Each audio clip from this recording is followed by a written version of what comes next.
Yeah, but you can't tell a client that. You can't chase business away. I think it's time we do. If you're going to look after your client's brain, it's not just from bullets coming from the outside. It's from bullets coming from the inside. You will touch and you will bleed. Your knees will bleed. Your hands will bleed while you do the techniques. As the Queen stood up between me and him, the vomit hit the back of my throat and my cheeks bulged like a hamster, and I had to hold that in.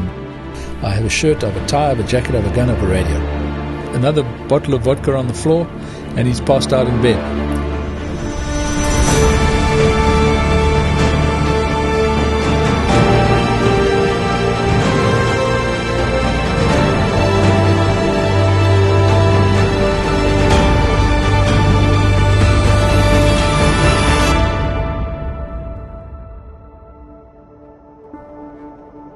Timm, welcome to Poland.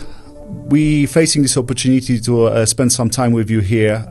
You are actually visiting Poland to penalize the to get all the last loose ends together before your upcoming course, close protection course in central Poland. So I could not miss this opportunity just to meet you face to face after obviously my exposure in close protection industry for 15 years. Your name always been heard somewhere. I had the opportunity to work with some of your guys, and once again, welcome to Poland. Damian, thank you so much.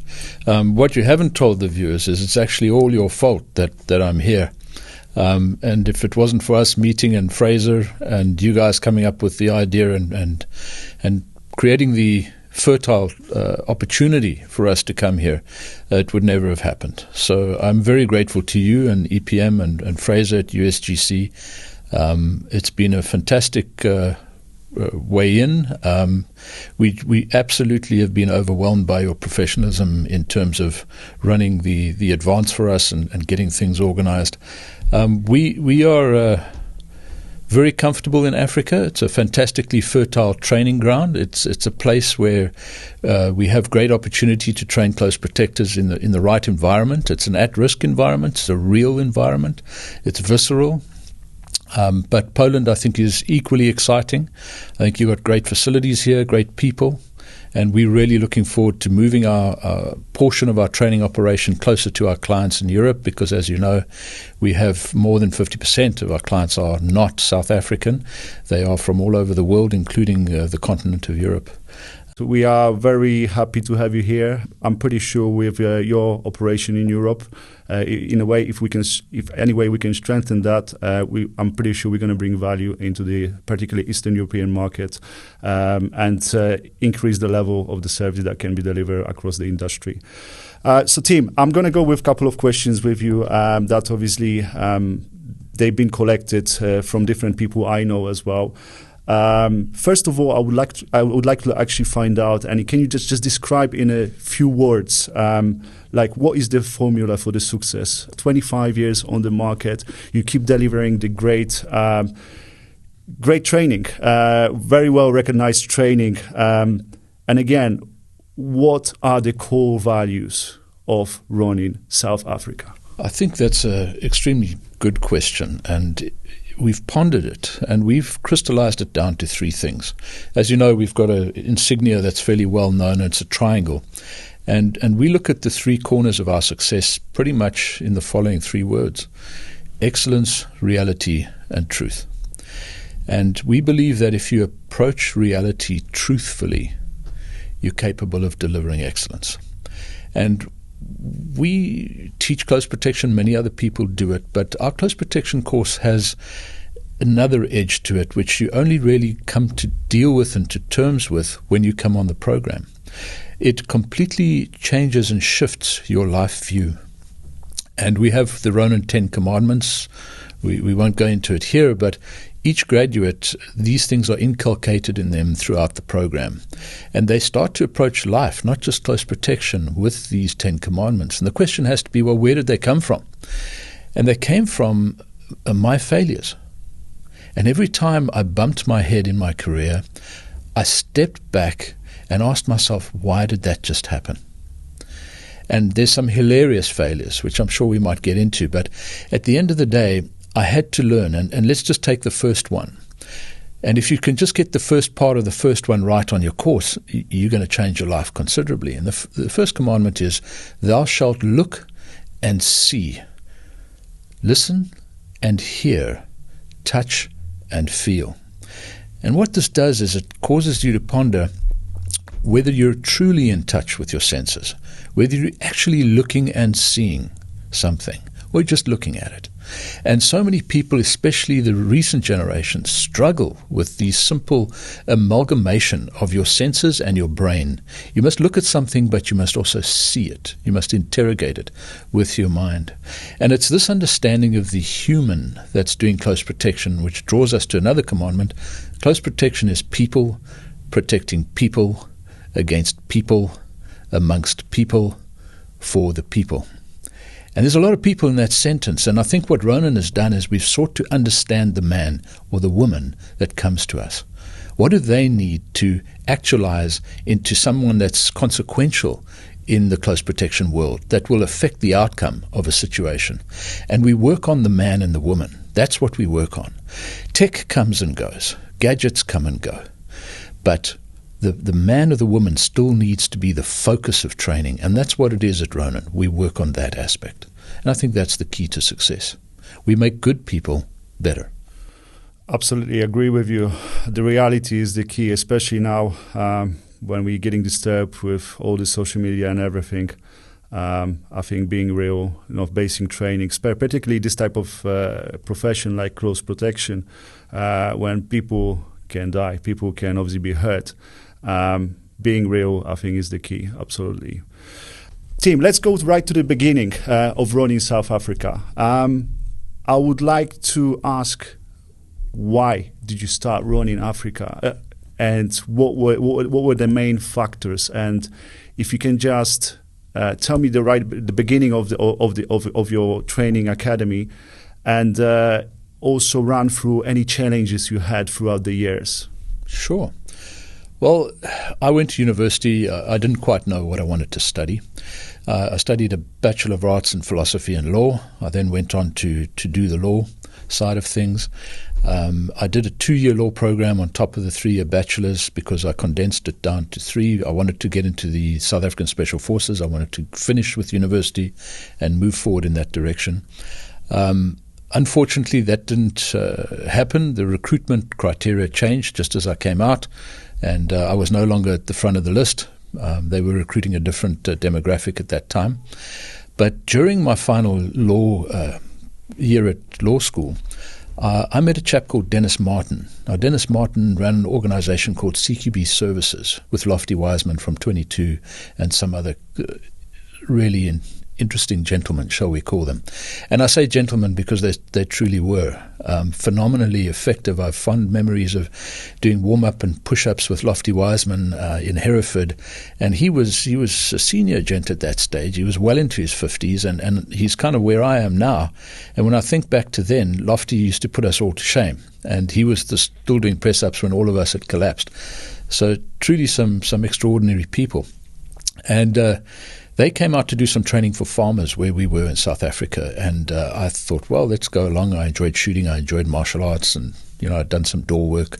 So I thought, let me pop in there and just see what this is all about. And Dennis got chatting to me and said, why don't you come back to England and do our program?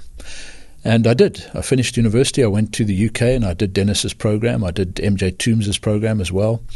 Went across and did some work with ESI, which was fantastic as well. And I've learned so many things on those courses. Dennis said to me famously, he said, you can shoot and you can fight, but you lack an eye for detail. And I had to confront these realities and realize that actually I'm not all that in a bag of chips. There's work to be done here. And Toombs again underpinned that lesson. So I took those lessons back with me to South Africa, and no sooner had I landed, and I got recruited by the security branch of the South African police. And they'd had an interesting problem, and their problem was that it's 1993-94, the government's changing. They need to redefine their role and become an effective protection service for the incumbent, and they had to fuse the ANC's Department of Intelligence and Security with the the old guard, essentially. And they knew I was English speaking. I came from a mixed race school. My best mate was of colour. And the two of us had been travelling the world doing close protection training together. And they saw an opportunity to recruit me, and they did. And I started to train them in close protection and unify them. And I could bridge the divide and touch base with both cultures. And I showed them what they had in common very quickly. I have a fond memory of doing unarmed combat training with them. And they all seemed to shop at the same place for the same slip-on shoes. And we were doing front kicks. And, of course, after the first front kick, there were shoes raining everywhere. And we sat together for about half an hour sorting out whose shoes was who.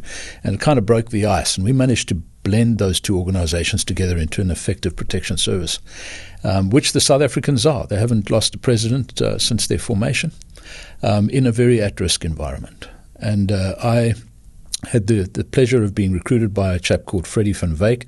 He was a captain then, and he had the foresight to say, this young man has come back from overseas and he's brought back this foreign close protection sort of approaches, and we want to harness that and leverage that. And the rest is history. I served from then till about 2005 on the protective teams of three presidents and many ministers and so forth. And it taught me a great deal. You know, I realized very quickly what worked and what didn't, and I was lucky enough to be honest with myself. Perhaps it was because I was young and I was hungry and I wanted to develop. And I had a 5'5" mother that used to give me good hidings, and she taught me to be honest, especially with myself. And that's where it grew. And at the end of that, I did commercial close protection as well, and looked around and thought, you know, there's so many good operators out there. But in South Africa, there weren't a lot of people, certainly not in the civilian sector, that had a training organization that could train close protection. So I saw that niche, and I phoned a mate of mine in the British military and said, listen, I'm contemplating running a program. Do you have anyone interested? And he sent out 10 blokes that wanted to come through and train with us. I kind of did it as a once-off, thought it was going to come and go, and, you know, it was interesting. And 2 months later, he phoned me again and said, listen, I've got another 10. And I was, okay. And in 2000, I started that in 2001. By 2003, we were running 3 courses of 15 guys. 2004, we were suddenly running 16 guys, 2 courses, parallel, side by side, and we ran 12 courses a year. And the thing just absolutely exploded. There was something that was drawing foreign nationals to come and train with us. And the majority of our people, especially in the from 2001 to 2015, absolutely the majority was foreign. And we have more graduates in the United Kingdom than we have in any other country. What do you think it was that actually encouraged people to go and train in South Africa? Was it the group of the people you gathered together, or also the place? What was it in your I think opinion? It's a combination. I think South Africa is a place where you can do tactical... Or maybe strong values you were trying to represent as a group. Perhaps. I think it's an amalgam of all of them. South Africa is a very fertile place. We have shooting ranges, we have racetracks, skid pans, we have a fantastic first world, third world blend, and that space is authentic. There are problems there. When they come to us and they go out on our ambulance, because we have an ambulance service as part of our organization there, and we go out and we help the poorest of the poor for free. We have an outreach project, and we help the government services service the tremendous burden they have on ambulance calls. They start to see that we're the real deal, if that makes any sense. We go into dangerous spaces, we rescue people, we're good medics. So all of those things is a certain authenticness of training down there in South Africa. And I think the Europeans and the guys from the UK and Northern Hemisphere with first world problems, one of the first world problems are you can't do this, you can't do that, you're not allowed to occupational health and safety this, you shouldn't be doing that, you shouldn't be thinking like this, you have to be in your safe little bubble, stay within this very narrow rules-based environment, and no, don't touch that, you're a millennial, you couldn't possibly handle it. And that environment is oppressive. And the youth are really struggling with that. They're not being trusted. They're not being tested. They're not being given a space to actually prove their mettle. And as a result, they stay on their computer consoles. And there's a certain percentage of them which just said, no, I know that there is authenticity out there. There's got to be a place where I can test myself, cut my teeth, and learn to hunt and be an authentic human being and protect others and get in touch with old-fashioned values. And South Africa, in a way, is isolated from the trajectory of the Western world in that those authentic values are still present. Oddly, we have tremendous problems in our country, but there is a core value system which I think people tap into and appreciate. It reminds them of the old days. I absolutely agree, and I think the main thing is to learn people how to do critical thinking, right? And you cannot train critical thinking without creating any pressures. So environment where you can create pressure, controlled pressure, meaning like controlled type of way, creates actually critical thinking. Yes. Let's move on to the training philosophy and the standards of Ronin South Africa. Summarizing, like, how would you define the excellence in close protection training? Well, this is where I'm going to make myself unpopular again. Okay, and I start from a premise. And I say, what is the function of a close protection officer? The function of close protection officer is to permit a client to go about their business in an environment free of threat, harassment, and embarrassment. However, if we really drill down further than that, and this is what people don't do, what is the client hiring you to do? Well, what he's hiring you to do is to keep his brain experience in the same headspace. So his brain must be protected. His life, in his interpretation of it and his understanding of it, should continue. So let's take that down to basics. We've got to ask, what does that brain need to continue to exist in its headspace? And when you start looking at it in that definition, you start realizing that the word is body, guard. And if you don't know about the body that you're guarding, then you're just a guard. And I had to wrestle with this early on F.W. de Klerk's detail. We ran into an event which changed my trajectory of my understanding of close protection. There was a guy that was slumped and kind of feeling like pale, sweaty against the wall of a luncheon at the Feather Market Hall in Port Elizabeth, and he was really not in a good way. He was having a heart attack. I didn't know that then. I had more hair, I was leaner, I was meaner, and I thought I was bulletproof. And I was standing there, and there was a little old lady with a glass of sugar water, and she was letting him sip this, and she was telling him, "Don't worry, the ambulance will be here now." And the president had a look at him and looked at me, and I could see in his eyes, what are you doing about this? What's your contribution here? Can't you do something? And that expectation weighed heavily on me. So I looked at the chap on the floor, I looked at the old age pensioner lady, and I looked at the president, and I said, I've got to contribute. So I did. Sir, don't worry, the ambulance will be here now. That was the extent of my contribution in that setting, the same as a dear little old lady with purple hair and a glass of sugar water. And it made me sit up and realize that when your client has a medical event, they have their heart attack, their asthmatic attack, their anaphylactic attack, their asthma, their diabetic coma, whatever that happens, it shuts down their brain. Something simple in London. Someone chokes at a high, fancy restaurant in London. 8 minutes, the ambulance will be there. 5 minutes, he's a lot more stupid than he was when he hit the floor. Now, if you're going to look after your client's brain, it's not just from bullets coming from the outside. It's from bullets coming from the inside. And he legitimately expects to stay brain viable in your presence. That's what a bodyguard does. It guards a body from the threat outside and the threat inside. And I'm not popular in the industry for pointing this out. But I don't believe we should be sending the British airsoft team to look after the ambassador in Baghdad. We would never do that. They're very good at airsoft. But sending first aiders to look after the medical needs of a very important person is akin to sending the British airsoft team to look after the ambassador in Baghdad. It's craziness.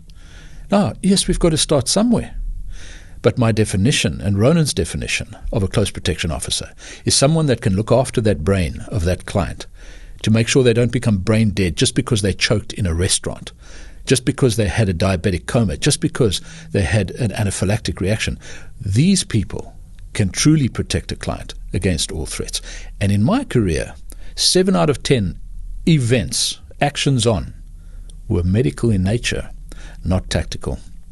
And I'm asking the industry, are we training close protection officers the right way for what they will actually face? Of course, we'll be useful in a traumatic gunshot environment just as much with a medical bias that we have. And Ronin is absolutely and unapologetically medically biased. So to be a full bodyguard, in my view, one needs to take both those into account. I was fortunate enough to be asked to draft the standards for close protection in South Africa since 2004, the first time, and have continued all the way to today. And having a look at certain durations of training courses in the UK, in Australia, in Holland, in various other European countries, you'll notice they're a lot shorter. They have a lot less reactive subject matter, no driving, no shooting, no serious CQC.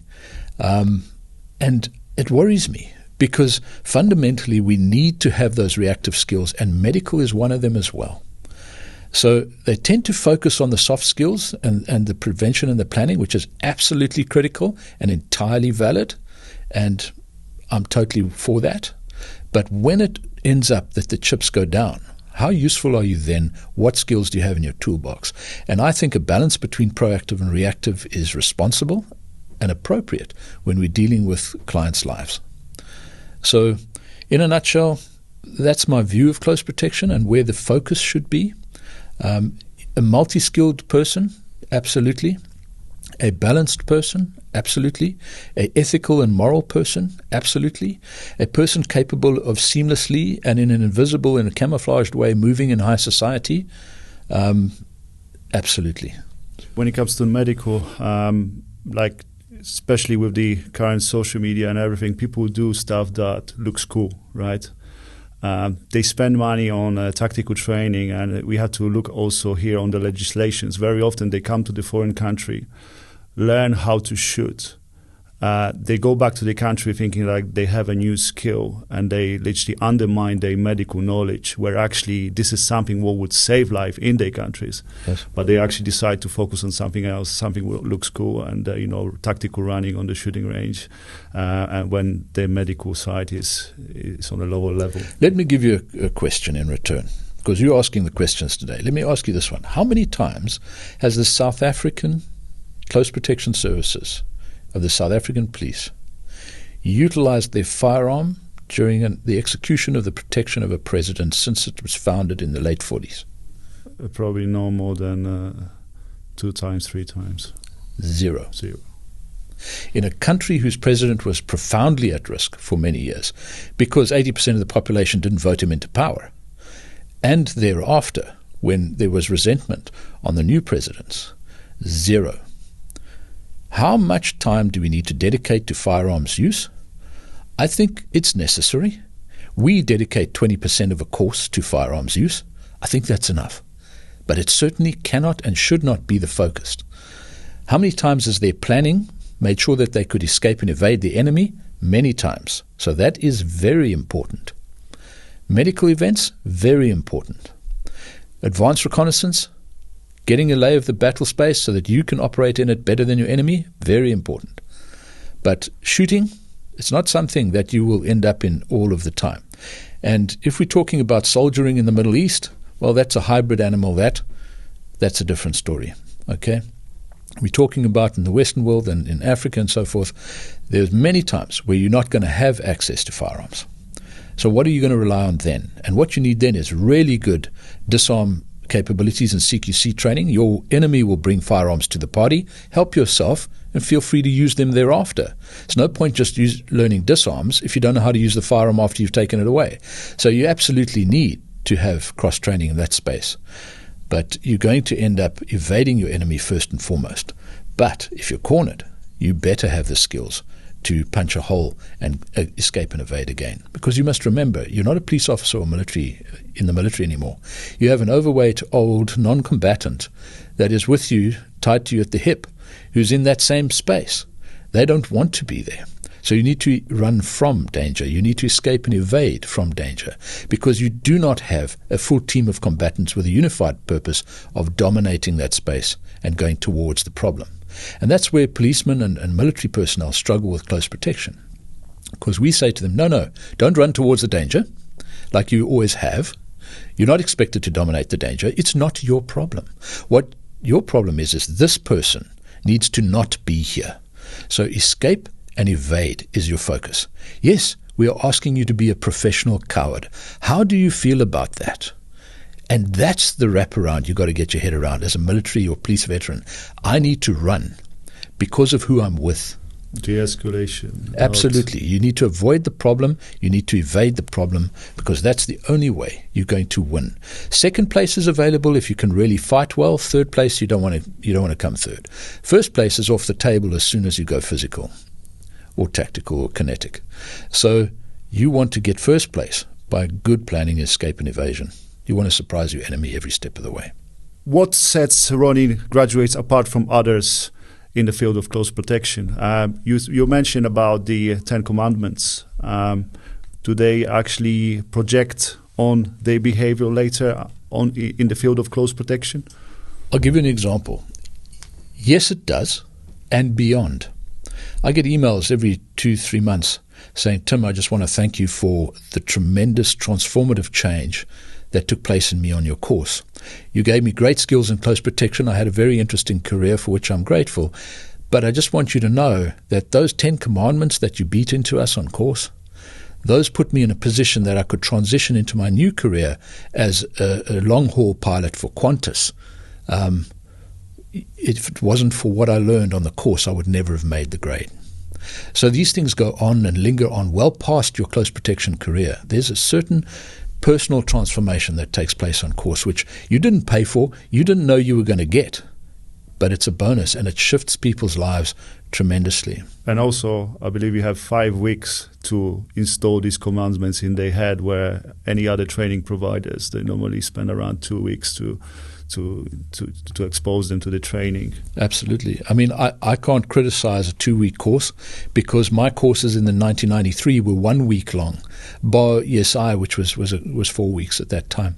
So ultimately, we need to have a strong look at how long we are exposing our candidates to the skills base necessary for close protection and the ethics base and morality base of close protection, because there's many times that you have to face difficult ethical and moral questions in close protection, and we need to mold the person and prepare them for those instances. And I think Ronin grads, let's look at it. They have to come all the way to South Africa. It's a dangerous place. So these people are self-starters. These people are brave. These people are coming to us with a desire to learn and taking a chance on their own development. All of these things are positive. So being so far away... First stage of the recognizing the right candidate. There you go. Just by virtue of what they have to go through to find us and get to us. The price is steep, because we believe in training you correctly. The amount we spend on training a graduate is more than most courses charge, which, if you really just think about what I just said, is terrifying. The amount we spend is more than courses charge on the market. Yeah. So coming to the 5-week training program, can you just run through the schedule and obviously the content of the course? Firstly, when they arrive, we put them through their physical assessment. Now, they would have already said, I can do so many pull-ups, so many push-ups, so many sit-ups, so many shuttle run times, and I can swim. And when they arrive, we say, excellent, thanks for telling us all of those interesting things about yourself. Let's do it. Selection process. Oh, man. And to see the inflated opinion people have of their abilities is always really devastating for them, because they stare blindly at themselves going, okay, I either lied on my application, or alternatively, gravity is indeed more in the southern hemisphere when you're doing pull-ups and push-ups. And, it's just... the meters are a bit longer in Africa, because suddenly my time's not as good as I said it was. So right from the get-go, the Ronin aspirant faces the reality of who they are. And in a way, you straight away introduce the values they need to follow. So be honest with yourself, be real. That is correct. So that is the introduction to us. Be honest with yourself. And we can work with that, and we do. And they must pass their physical entrance before we'll allow them to write the tests and so forth. So they absolutely learn about themselves very quickly. So that's the first day when we meet each other. We then go straight into the medical week. And we do the FREC 3 program that's underwritten by QualSafe. And frankly, I think it's a great program. It's a good start. It's a good basis. Especially the way we train it, because we really push it hard. We train, you're busy from 6:30 in the morning doing CQC stuff. You then go for a quick breakfast. You're in by 9. We train through the day. You have 1 hour lunch. We train right through until 6 o'clock. You have a quick 1 hour dinner, and then you're back at 7 until 11, 12 at night doing practical skills. We don't tell you about an oxygen cylinder. You will use it, work with it, open it, close it, play with it. You will touch and you will bleed. Your knees will bleed. Your hands will bleed while you do the techniques as the paramedics do them in real life. Not first aiders, paramedics. So in a way, you start actually also simulating them how the work looks like. Because when you work with close protection with the clients, you're 24/7. You wake up first, you go sleep last, and you have only a couple of hours, not enough sleep. And then you're starting your day again. Absolutely correct. We're teaching them the personal administration they need to be able to survive in the close protection world.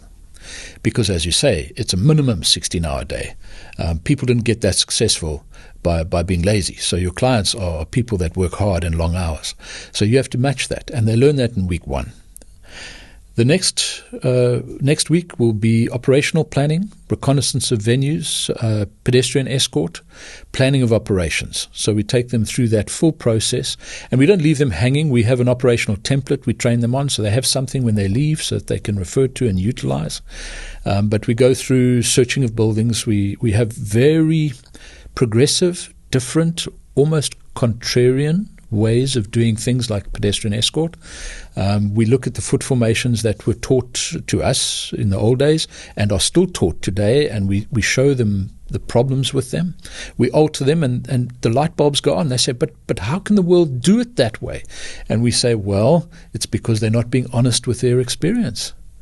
And the same with protective driving. We have strange and different and progressive ways of doing convoys, which would be week 3. So we at the end of week 2, we've done all the advanced reconnaissance. Your client can only be in 2 places, a venue or a vehicle.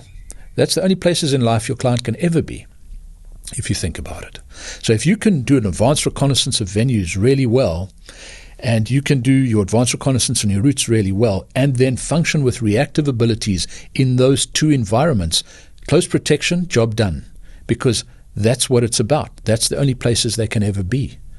So after the venues week, we get that done, and the pedestrian. Then we move into the driving. Driving is skid pan, raceway. You must have a driver's license. You must be able to drive a manual vehicle. Why? Because you could get a manual vehicle. So you can't say, oh, in an emergency, I can't drive this. I don't know how to do the clutch. No. You need to be able to drive any vehicle. So we are very particular about our driving training. We believe that getting a client from A to B in a comfortable manner is very important, but also equally so doing anti-ambush stuff, which we do on a racetrack and a skid pan. Week 4 would be shooting. We take you into a dynamic shooting space. Those of you that have shot a firearm, that's great, but can you move, chew bubblegum, breathe, and shoot a firearm at the same time? So we take you into that. We take you into a killing house, or what is the polite word in Europe? We're not allowed to use the word killing house. I've been reprimanded many times. Shoot house. No, even that's too aggressive. A tactical house. Okay, house. There we go. That's more tactical acceptable. Simulation house. Simulation. That's a much better view. Except there's not much of that because all live. So once we've got you through that, you're exhausted because, again, low light shooting well into the night, it's rough. But rewarding, and they walk away. Even our special forces guys that come to us for our training program walk away saying, this stuff should not be in the civilian domain that we are teaching. And the reason we screen our candidates so heavily is because we want to ensure that it's not going to move into the wrong hands. So we're really tight on our screening process. To get onto the Ronin course, you need to have your ducks in a row. Then operations week. And some people say the 5th week they learn the most. But it's not really that they learn the most. It's that everything we've taught you comes together in a operation. In fact, 2 operations. The first operation, the trial operation, you make all of the mistakes that you're going to make. And we tear you apart, we debrief you, we show you the madness of what you're doing. And they realize quickly, okay, this is how we should not do it. This is how people generally do it out there, but we see the problems. And then the final operation, they bring that knowledge and they blend that with themselves, and they deliver a great operation. Now, we've got to remember, in Cape Town and in Poland, it'll be the same. These people are being briefed to run a 16-man detail on an extremely fussy client who themselves was a close protection officer with extremely fussy clients and knows every single thing that that client is going to do to you, and then some, because they were on the other side as well. And we unpack that onto them and assess them in the workspace so that they get an accurate reflection of what they're capable of doing in a foreign town, in a foreign country. And if they can do a 16-man operation and pull that off, there's no more debate about whether they've arrived. They've arrived in the industry. So I think the operations week sets us apart because it's one full week of operations. Not going to a movie or going to one restaurant, so now we've done our advance and we can tick the box. There is no box ticking on the Ronin course at all. In fact, if I hear someone talk about ticking a box, well, we'll have a one-way discussion because there's no such thing in our world. Okay. Coming to your curriculum and teaching process, have you had any major changes in your curriculum over the 25 years according to the changes that happening in the world, the incidents with every case is a new study where we can analyze if the techniques are working, if whatever we've done was done in the right way. Recent even shootings of the Prime Minister in Slovakia and all the others. Did events like that made you to readjust your curriculum, teaching curriculum? I understand the values will stay the same, the principles will stay the same, but what would be the changes in your curriculum when you're facing events like that, when you have obviously exposure to events like this? I'll be honest with you, Damian. It hasn't changed. And I'll tell you why it hasn't changed. It's because if you look back at all the events that have happened, how many of those events were a technological failure? Or were they a human failure? Wrong position, couldn't see it coming, didn't know what to do with it when it did arrive. It's always the man. And in aviation, you've got something called pilot error.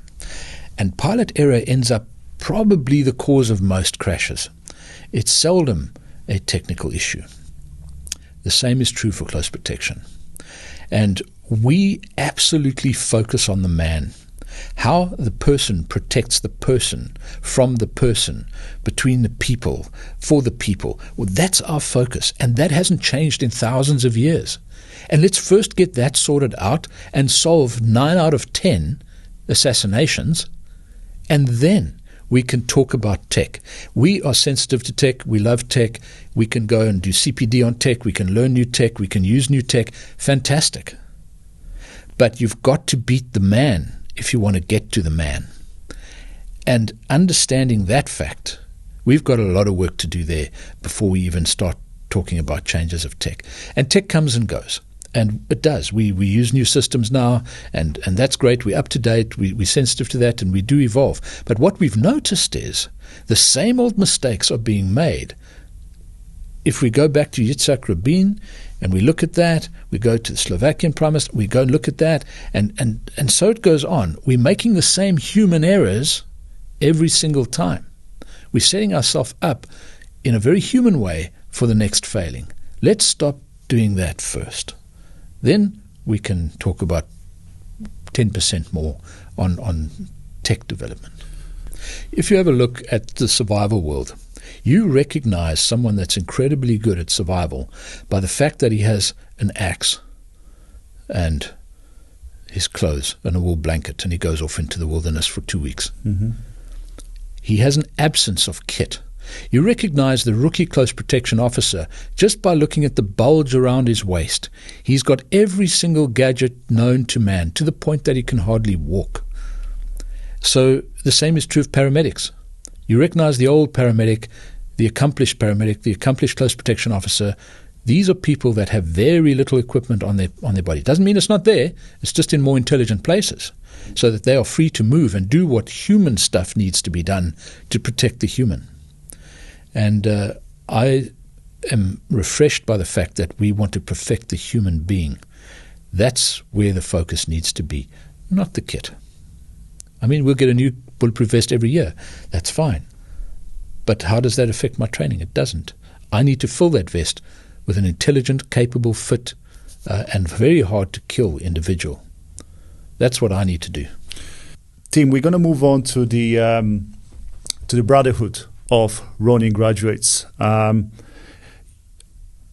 You have something which is the graduate network, and you created a portal, and you're running a particular, I believe, signal groups as well.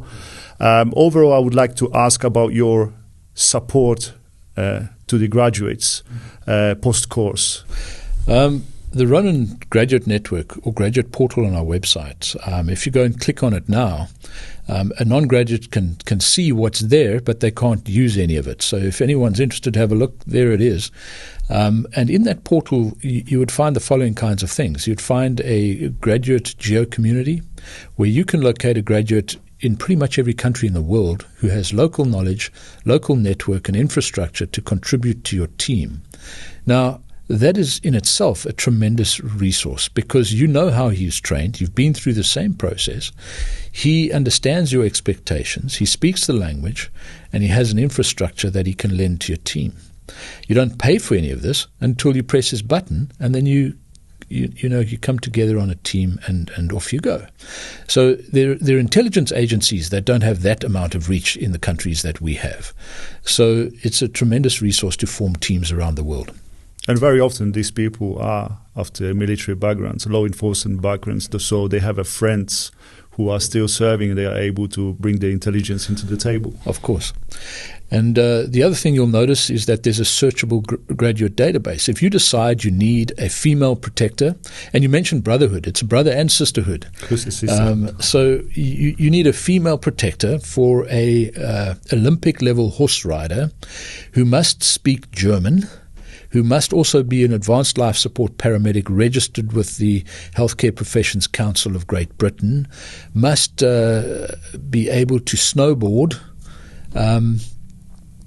and must be able to ride horses at an advanced level. That's quite a hen's teeth kind of search you're going to put in there. You'll find them. They're there. So this searchable graduate database for language skill, for skills and abilities, for sporting, for whatever interests, that is absolutely there, and graduates can headhunt other graduates.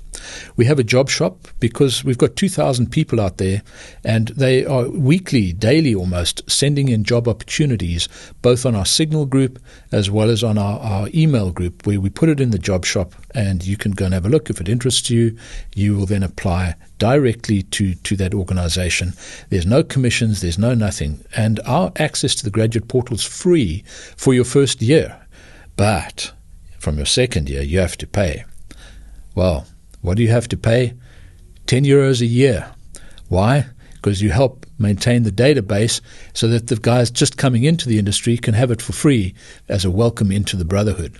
So we are there to simply make sure that people get a head start. We've got folks like Security Advisor. Tom from Security Advisor synergizes with us, and he helps the guys write their CVs. He can professionally write CVs for them to launch them into their space. So that's a tremendous value add. We've got graduates that have gone on and done really interesting things, like Fraser Coleman with USGC and mutual friends. And OPSCON. Absolutely. I mean, you guys have put together an initiative, which is all the things that the Ronin Brotherhood is, but with an even wider reach to accountants to set up businesses and contracts. And recruitment agencies and further driver training and hospitality training and various add-ons that the OpsCon Collective can launch people into their new career. And Fraser is doing it because of the launch he got from us and what we taught him and what he's achieved, which is tremendous out there. And he's just trying to give back. And it's that give back mentality which is so profound within the Ronin space. And the Signal Group is buzzing daily. Who can get me an armored vehicle in, where was it? Hong Kong, I think, the other day. And yes, sure, I've got one. You can contact these. It's constantly talking to each other as this brotherhood. Timm, is there any particular story that stuck in your mind when it comes for, like, graduates helping each other? I think there's so many. I mean, you've got graduates placed in serious companies like Gavin De Becker in the States that have helped grads in that space. You've got Ellen who works for Pinkertons, who again helped people into work. They're forever helping each other, and you just have to be on the Signal Group for a day to see that. For me, graduate success stories are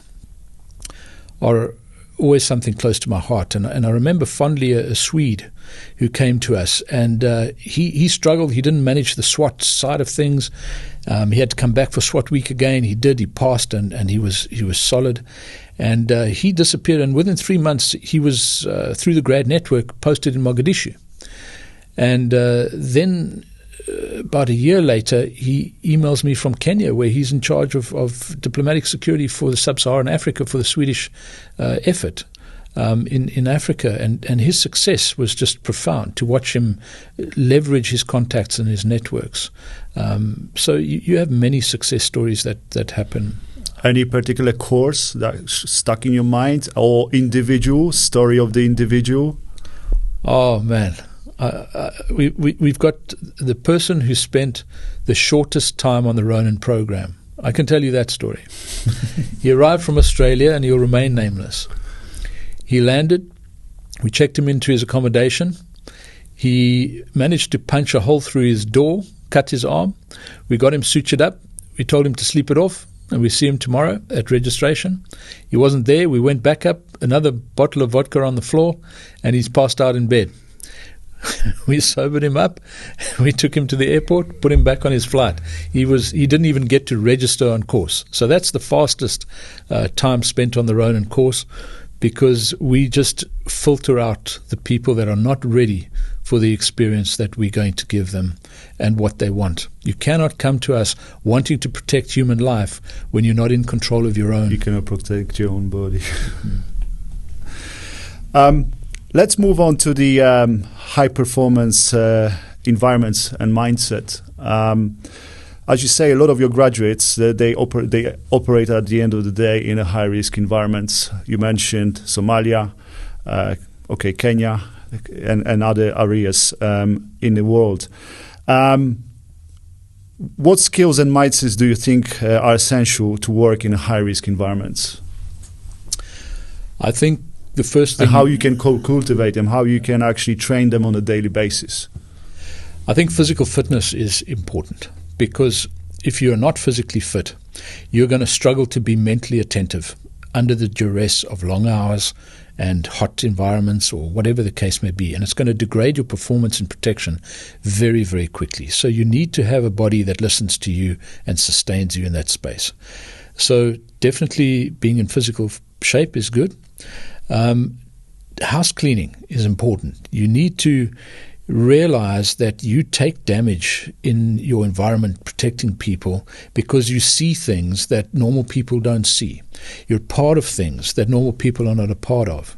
From simply seeing poverty and difficulty and humanity and struggle and suffering, to you're involved in taking human life to protect other lives. You need to do your house cleaning to stay active and productive in the close protection space. So not being afraid to reach out for professional help, making sure, just like you do with your gym trainer, make sure that your mind trainer is equally involved in your longevity in the career. You obviously, there's a certain brotherhood, and we offload on each other and keep an eye on each other in that way. But I'd say do your housekeeping as well. In terms of high-stress environments, it's all about outthinking the opponent. Be present in the moment. And the Buddhists tell us to do this all the time. But how many of us actually are present in the moment continually? Don't be distracted. Leave your phone alone. Look around you. This is what you're doing now. Do it well. So I think that value is something that people need to learn, because it's all too human to drift with your focus. And there's not an opportunity, there's not a latitude to drift with focus when you're in a high-stress environment and a high-threat environment. In terms of the physical training, you mentioned that on the first day of the arrival to running course, you're taking them through the physical. Do you send them any kind of way or list how they're supposed to prepare themselves? Absolutely. What we do is we say, if you have to apply for a quote to be trained by us. Part of that quotation process, and it's no obligation quotation, is you have to go through certain criteria. Can you speak English? Unfortunately, we're limited. That's the subject language that we speak in. So is your English at B2? Can you drive a car? Do you have a clear criminal record or have infractions which are minor and not relevant to what we're doing? Do you and are you able to swim? Because 76% of the planet is water, and your client will end up playing on water, on yachts, on jet skis. Oh, sorry, sir, I can't go with you because I can't swim. No, you must be able to move on 76% of the planet under your own steam. So can you swim? Then how can you do more than X push-ups, sit-ups, pull-ups, shuttle runs in this time, and a run in this time? And you answer that. Yes, I can do that number. Yes, yes, yes, yes, and yes. So do they know ahead of time what they're going to be asked to do? Yes. They have already stated clearly in writing that they're capable of doing that with 3 minutes rest between them. There is a downloadable on our information page. The physical test is there. Go and do it. So don't thumbsuck. It's interesting what you say about the physical training. Throughout my years of experience, when I was deployed, different continents, very often I was running in the morning. And it's actually, what is interesting, like when sometimes the client sees you, like, I mean, I was waking up much early just to go for a run, refresh my mind. Very often I was coming back to the hotel and you could see the staff of the client, or the client even sometimes looking at you from the balcony that you're just coming back from the run. And it's very interesting how actually they engage later in the conversation, because they see you looking after yourself. You're looking after your mind, your body, and very often that is a great opener for the conversations. And moreover, very often you can even influence the client to start changing their own routines in the morning. And I had a couple of situations like that, and I think this is one of the rewarding things in our profession. Let me tell you a funny story about running. Now, I always used to believe if you can fight, you don't need to know how to run. I was younger and I was assigned by the police to the protective detail of Queen Elizabeth. And I was protecting her and in the follow vehicle behind her. And we had a problem with the crowd clustering around the cars. And we were eventually given the order to debus and flange the vehicle. So we had to run next to the car as we were driving down this long road in Port Elizabeth in South Africa. 36 degrees Celsius. And I was on the Queen's window, and the folks came rushing in, and I would push them away, move them away from the car, and keep running. Now, myself and my colleague Louis, we weren't runners. The colonel and the other colonel from the SF, they're both runners. They love running. So they were looking breezy. And the driver came over the radio net and said, "Come on, fat boy," on his mic, because he knew we were struggling at the back and hanging out. And he put just a little extra kilometers for us to keep sprinting. Now I'm in a suit. It's 36 degrees. I have a T-shirt underneath. I have a bulletproof. I have a steel plate front, steel plate back. I have a shirt. I have a tie. I have a jacket. I have a gun. I have a radio. Right. Now I'm sprinting 3.6 kilometers. Doesn't sound like much, but sprint, throw, catch up, sprint, throw, and get there. I open the door for the Queen at the debus point. Now, you stop running dead. The salt had sweated through my steel plates and was on the outside of my jacket. And I opened the door, and there's a photographer looking at me straight over the top of the Rolls Royce, and he saw what I felt. And as the Queen stood up between me and him, the vomit hit the back of my throat, and my cheeks bulged like a hamster.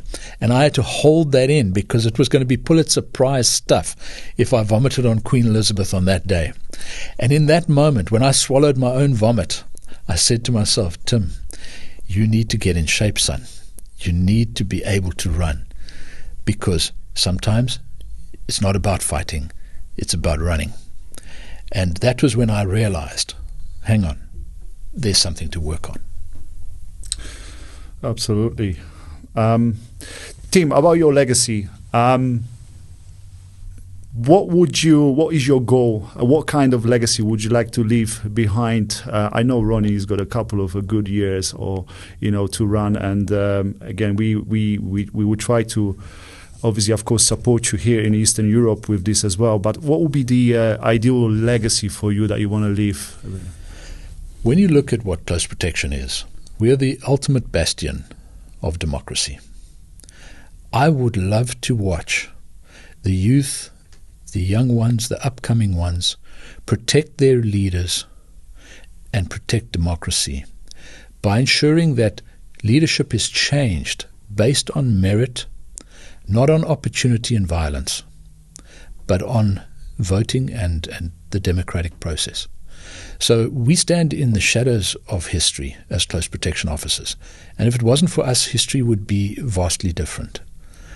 And I am humbled and privileged to train the next generation to take over the mantle from us, to protect the elected leadership and the value set that goes with that. So for me, that's the legacy I want to leave. Make good people better and allow them to pass it on. Relating to that, what you just said, don't you think that also the clients, the people we are protecting, they're having less and less knowledge about what should be really done, and the protectors, the close protection officers, being pressured by the clients very often, undermining the close protection work? Absolutely. But the one begets the other. Because they've become accustomed to a certain way of doing things, they feel that that is the way it is to be done. We don't tell the doctor how to treat our illness. We have the final choice, but we don't tell the doctor how to treat our illness. The doctor tells us how to treat our illness. And the same needs to return for close protection officers. We need to educate our client respectfully and show them that it is in fact in their interests that they take on that education. And we do so that they can leverage the bang for the buck. Because if you're going to make me carry all of your shopping all of the time, you haven't understood that hands kill. So there's two sides to that coin. Name a way you can kill me in under 10, 15 seconds before other people get involved or I run away without using your hands. You simply can't. So, how dangerous do you want me to be, sir, when the adversary comes? Because if I have my hands busy, I will have a grasp reflex. Everyone says they'll use the bag or they'll put the bag down. You won't. We've done the experiments. You don't. You try and use it as a weapon, you wave it around, it pulls you off balance, you don't access your weapons, you just hold a bag throughout the assault. So as a result, the client understands the value of not taking your hands, because if he does, he's shortchanging himself on your ability to protect. You'll facilitate those bags to be moved back. There are ways to do it, and we apply our mind to that. But you've got to shift the mindset of your client, working with one person. So I can see 180 degrees at any one time, and I can guarantee you the attack is going to come from the 180 degrees I can't see. This is a fact. Mm-hmm. You know it, I know it, history shows it, the assassinations. Let's look at Rabin. There's one for you. Okay? It will come from where I can't see. Now, we can solve that by having additional personnel. We work at least with 2 people. So for the first time, we can see 0 to 10 meter bubble with arcs of observation and intervention, and we can honestly protect you from any attack within 10 meters. There's a start for you right there. But if you want one person, they're an accessory. They're for carrying shopping. They're really not going to be effective. Your money, your choice. And if you are going to ask for one person, please don't hire me as a close protection officer. I have a friend who's a bouncer. He's quite big. He looks scary. And he can carry a lot more packages than me. And I will put you in touch with him. Because close protection is not what you're doing. Okay, and yeah, but you can't tell a client that. You can't chase business away. I think it's time we do. Because ultimately clients are seriously putting their life in your hands. You have an obligation to them to tell them that you can't see it 360 degrees, because otherwise you're taking money on the pretense that you can protect them. We will do whatever you want. It's your money, it's your life. But I will not, this is the crux, I will not disrespect you by taking your money without you knowing the full consequences of your decision. I have too much respect for you. And if that means that I'm too expensive because I want to use 2 guys on you, or 4 in London, minimum of 4, 1 advanced guy waiting for us, 1 driver stays with the car, 1 guy who's the personal protection officer gets out, and between the 2 of them, the advanced officer and the personal protector, go into the venue with you, 2 people with you on foot, and the 4th guy is at the next venue, because we're leapfrogging, obviously. So minimum of 4 people to do genuine close protection in an urban environment where you have a possibility of preventing acid attack, bag snatching, phone snatching. Okay? And frankly, you carry your own bags, because we need our hands to do what we do. We were not employed to carry a bag. I advise you to employ someone. Your personal assistant can carry your bag. There's no problem at all. But we need to be very clear on what we are there to do, and we need to not steal from you. Because I don't want to explain to you at the end how it's all your fault, but you didn't know. So please make your decisions wisely, and we can move forward. And you know what? When enough reputable people take the client into their confidence and not think that they're stupid, and provide them with information they need to make the decisions on manpower, understanding the limitations of human beings, that's when the industry starts transforming and becoming more sustainable and more effective. Because that's where the errors have been. There weren't enough people, and the people weren't doing what they should be doing. I agree. Timm, where do you see Ronin in the next 5-10 years? Which way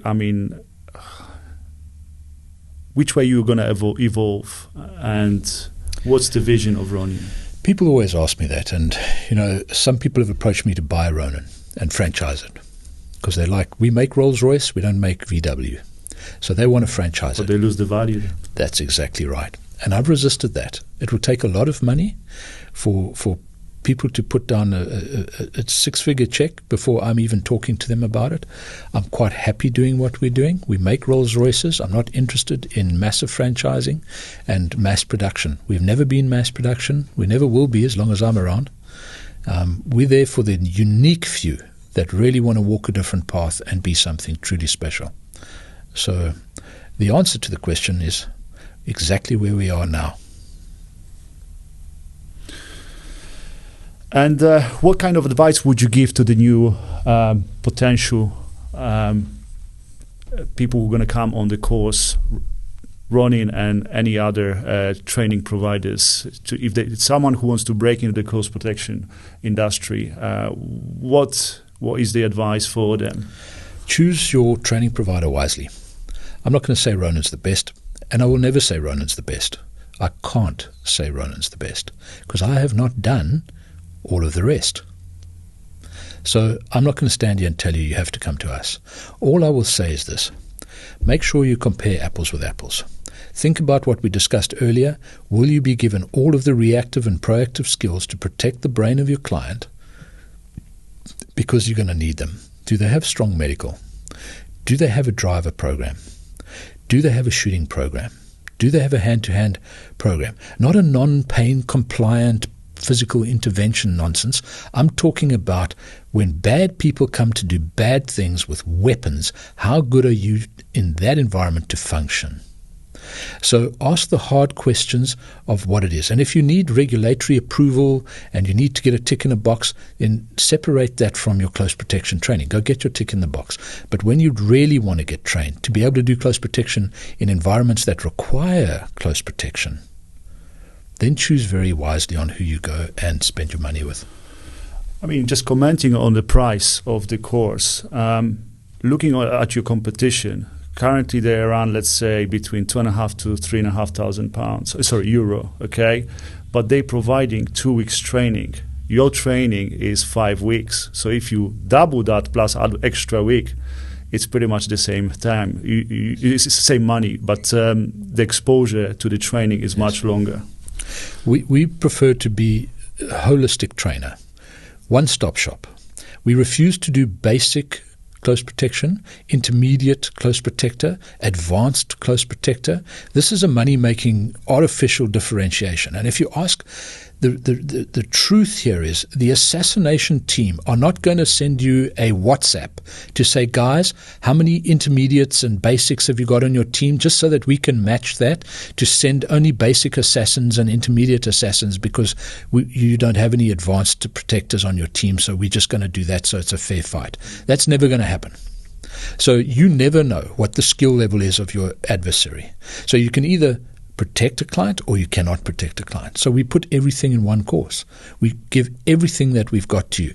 And by definition, you're going to be way better than us at the end of that, because we plow all of our institutional knowledge over the years into you, and that's your starting point. That's your benchmark. That's your beginning. Imagine how good you're going to be in 5 years. So that's how we see it. We absolutely don't go for anything less than the full complement. And you're quite right. If you do the mathematics and you see how much time we spend on you, it's the same price as the shorter courses, but it is a more thorough and honest version of what you need. Absolutely. And obviously I was involved with, just getting the things ready here in Poland for your course in August, and pretty much have clear vision, and like I'm saying, being in this type of profession for 15 years, cooperating with a lot of different people, companies, training providers as well. We used to cooperate with different training providers. This calculation came to my mind straight away. You're actually not more expensive, and you provide, because again, your training is 5 weeks. You're going to pay €3,000 with the other training provider, and it's going to be 2 weeks training. Again, what they're going to do through that 2 weeks is it going to be just the basics, like you said. They have the advanced courses, this, that, whatever, and very often what I see, people come from course to course. In the moment they finish one course, they feel like, okay, they don't have this brotherhood of the people, and never pick up the work. Yeah. There's a lot of people like that. They have very extensive CVs when it comes to the courses, but when it comes to the exposure to the real life experience, it's lacking very often. Absolutely. Look, continual professional development's a good thing. So by all means, go to Thunder Ranch and throw some cash at some shooting. Go to the different driving agencies. Go and do a little bit of professional development, and that's a good thing. But also what it does, I believe, Timm, that they start relying on the tactical moves only, not human interaction. Again, the real life experience, meaning when you work with the client, teaches you how to talk to this client. Correct. Teaches you the gesticulation, teaches you how to maybe manipulate that client as well in a positive way, of the meaning of that word. Yes. Okay? Again, by going from course to course, it's all tactical, all force, all heavy, and later when they pick up that final job, they go out and they project this type of style of work towards the client. Sure. I mean, what I was saying is, doing continued professional development is fine, but unless you have an integrated base course where you've understood how all of the things function together, you don't have a complete package to offer a client. And in your arrival at Ronin, we always do the same little exercise, and we say, okay, you are a client, and I'll be the client. You tell me why I should hire you as a close protection officer. You can presume you've passed the Ronin course. You tell me. And they all go into, I'm ex-military, I'm this, I've done this, I'm lethal, I'm Krav Maga, I'm that, and all these interesting things. And I listen attentively to them as a client, and I say, you're not hired. Next, please. And they go, but why? You've got to be very careful, because a close protection officer, the fact that he has to hire you is a severe indictment on his male ego. You can't protect your family. How do you feel about that, big man? And if I come there and tell you how tough I am and my tactical and this and that and Thunder Ranch and I'm the guy, all I'm doing is diminishing you and making you resent and hate me. But if I say to you that I would be honored to stand next to you in the protection of your family, that is a different mindset. So, Timm, moving on, can you just tell me about your plans in Poland? What is the aim here? Well, the aim is to bring our product a little closer to a large portion of our audience and our clients. And Poland is wonderfully centrally located in Europe. Anybody can reach it. Good airports, good infrastructure. Training facilities are strong. Having you helping us with the facilitation is a massive plus. I mean, just the reconnaissance you've done so far, the arrangements you've made, the deals you've struck has been phenomenal. And we're truly grateful. And from the first time we got feedback from you, we knew we can work with this guy. You know, it's just you and your staff have been tremendous. And that's important to us because we know we can focus on doing our magic because you have got the support backing us, and we truly appreciate that. And I think Poland is ready for an evolution that you want to give it, which is bringing a slightly different take on close protection with a different value set. All of the shooting and fighting and everything it's all there. Let's get beyond that. Let's be more than that. So rest assured that you're going to be battered and bruised.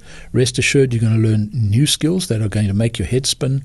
But you're going to learn to be a close protection officer in the full sense of the word, capable of deployment on the international stage, be it in the Middle East, be it in Ukraine, be it wherever you need to be. You're going to bring those skills into that environment and be able to leverage the best result for your client. Absolutely, and we're going to support you all the way through. Let's see how the first course is going to run. We're getting good numbers so far. And again, from my side, I will try to continue on my journey, my exposure abroad. I mean, I'm originally Polish, as you know, and I spent over 22 years abroad in Great Britain, traveled internationally, and since the beginning of the war, we started operating a lot with the Polish Special Forces, and we started utilizing these guys in Ukraine. Great bunch of people, but once they leave the governmental services, they're left alone. Yes. There's not much help for them. And by seeing what kind of values they bring to our company, to our clients, I also try to add value to them like you do to your graduates. So my way of thinking is like, I want these guys, I want to open the door for them. The next step is like bring the right individuals into this country. Yeah. Because it's a big market. It's a big market, especially Poland becomes very important when it comes to security, because of the conflict, because of the individuals who are coming for the business to this part of the part of the Europe, because of the Ukraine. We invest a lot in military equipment. So I think it's about the time to start bringing the right level of the service to Poland. Of course, I'm not saying whoever is out there working in close protection in Poland, they're doing a wrong job. But what I'm trying to bring the international experience. Sure. I want to make sure that these guys can be absorbed by the international companies and they can learn the structures, how the cooperation structures work, yes, how to work with the other departments, because I think this is what is lacking in Poland at the moment. So we have our full support throughout this process. Thank you. And like I'm saying, the outcome of it for me is just to add value into our local communities here. And we have great people here. We have guys who have amazing experience when it comes to the military, great knowledge. But I think there's a few small little tweaks that needs to be brought into the country, and they can obviously develop themselves even further. When it comes to your overall experience, your exposure, how many years in total in close protection? Well, I like I said, served from 1993 through to 2005 in the protection services in South Africa. In 2005, there was an event, a hostage scene where I did some strange and crazy things, and I got fired from the protection services, but hired into the premier counter-terrorism unit in our country. And since then, I've been serving there as well. But in terms of close protection training, it's now 24 years of training close protection officers, both inside and outside of government, and specialized services. And it's been a tremendous journey, because each phase of that, from the commercial to the military to the specialized, has taught me things about myself, has taught me things about the delivery of close protection and how to reach the widest audience. And each student leaves a little bit of themselves behind in this collective melting pot of experience that is Ronin, and that gets perpetuated forward. I may have started it, but I certainly am not the whole of it. There have been tremendous inputs from instructors and students alike into this collective. Yeah. And is there any, like, a message you would like to give to the people based on your experience, based on exposure, any philosophy, any message you would like to get out there to the people, once again, people who maybe they're considering coming to Ronin course, or enrich their knowledge, they're already operators. Of course, this is the message for the people from all around the world, not only the Polish communities or European communities, but for the people from all around the world. I would say, if you're considering coming to us, come to us with an open mind. We will challenge many of the things that you hold dear in your doctrines, but we must remember that you're an intelligent adult learner, capable of understanding and unpacking things for yourself. Don't be afraid of change. Come and experience what we know. You already know what you know. Hang on to that. No one's going to take it away from you. But come and experience what we know and take that away from you. And then you have double. Pick and choose from both of those sources to make your way of performing as a close protection officer, would be my advice. You're coming to learn from us. We will, by the definition, learn something from you, because you have brilliance within you, you have knowledge and experience within you, which will rub off on us as well. But you are paying for what we know. Take it with both hands, unpack it, use what is useful, and when you graduate, you have the divine right to do as you wish and practice as you wish. So open mind would be one thing. Be physically fit. Be unafraid of stumbling, because the truth be told, there's in South Africa on the back wall, there's a whole lot of pictures of me with presidents and the Queen and everybody else. Let's take the Queen for an example. There's a wonderful picture of me opening the car door of the Queen. But we both know, and now your audience knows, that I almost vomited on her because I was too unfit. So every single picture there has a story like that of a lesson which I learned. Be it pedestrian escort formation was not appropriate for human beings, or I was unfit, or I thought I was cooler than I was. There's a wonderful one with me in full CBRN kit in the back of the classroom with all the tactical stuff with my Special Forces mates. We were out, I think it was on the World Cup football. We were ready for anything, except if you look really carefully, the CBRN pants that I'm wearing are torn in the crotch. So just when you think you're ultimately we all had this type of experience exactly. on the job. First thing in the morning, you bend down and your trousers go. So just when you think you're cool, you're not. So come onto the course and realize that you're going to have those moments where you're not as cool as you thought, and you're never too cool for school. Come and grow. That's why you're there. That's what you're wanting. That's what you're needing. Let us give it to you in buckets. As they say, if you think you know everything, you start losing and you start going Well, there's backwards. one thing you don't know if you think you know everything, and Exactly. that's that you don't know everything. Absolutely right. Timm, it was a pleasure. We would like to invite everyone to have a look on the OpsCon. It's a new venture created with our colleague, Fraser Coleman, from Great Britain. I remember his story when he got out from the army, and we actually employed him in one of the hospitality places in central London. And after the years, he told me that was the best kind of start for him, because coming out from the military, full of force, full of bit of ego, and that particular brotherhood of the people as well. He came into the place when he had to be soft. So it was absolutely brain changer for him. He had to quickly adopt, and as we both know, he's very good at it right now. So Fraser is coming out with the project of the OpsCon we're both going to work on. It's an initiative where the main aim is to support people who are transitioning from military or law enforcement, or even civilians who are trying to get into the close protection game. It's going to be a portal and a place to go where you can get the advice. Again, this is all about adding value to people's career. So watch that space, everyone. We're going to be there just to support you.